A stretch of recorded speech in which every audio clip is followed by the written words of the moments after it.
మాజీ మంత్రి ఎర్రబెల్లి దయాకర్ మీద ఎమ్మెల్యే కేఆర్ నాగరాజు తీవ్ర విమర్శలు చేశారు. ఫోన్ ట్యాపింగ్ కేసులో దయాకర్ రావు జైలుకు వెళ్లడం ఖాయమని ఆరోపించారు. అండర్ గ్రౌండ్ డ్రైనేజీ తేవడంలో బీఆర్ఎస్ ప్రభుత్వం విఫలమైందన్నారు. మంత్రిగా ఉన్నప్పుడు నియోజకవర్గాన్ని అభివృద్ధి చేయని నాయుడు ఎర్రబెల్లి దయాకర్ అంటూ ఎద్దేవా చేశారు. కాంగ్రెస్ చేస్తున్న అభివృద్ధిని చూసి బీఆర్ఎస్ నాయకులు కావాలనే ప్రభుత్వం మీద విమర్శలు చేస్తున్నారని ఎమ్మెల్యే మండిపడ్డారు. పాపం సీనియర్ మంత్రి మా చిన్న చెల్లి మనవరాలు అసలు కొడితే దిమ్మ తిరిగి పాపం ఏం మాట్లాడాలనో అర్థమైంతలేదు. మళ్ళీ అభద్ర భయం అయిపోయింది. ఎందుకంటే టెలిఫోన్ ట్యాంపర్లో డెఫినెట్గా జైలుకు పోతుంది, అలా డౌట్ లేదు. అక్కడ రాయపర్తి మండలం వాళ్ళ స్వగ్రామంలో ఇంట్లోనో టెలిఫోన్ ట్యాంపరింగ్ పెట్టి అక్కడ చేసిన దందాలని తెలుసు మాకు.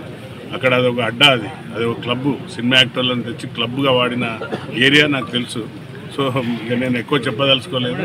ఏదైతే ఈ ప్రగల్భాలు పలుకుతున్నారో వస్తారు చేరుతారు, నాగరాజు మీద వ్యతిరేకత ఉన్నది. నాగరాజు వ్యతిరేకత ఉంటే ప్రజలు నన్ను నమ్మి ఓట్లేసింది. వాళ్ళ నమ్మకాన్ని వమ్ము చేయకుండా అనునిత్యం 24/7 నేను అందుబాటులో ఉంటున్నాను.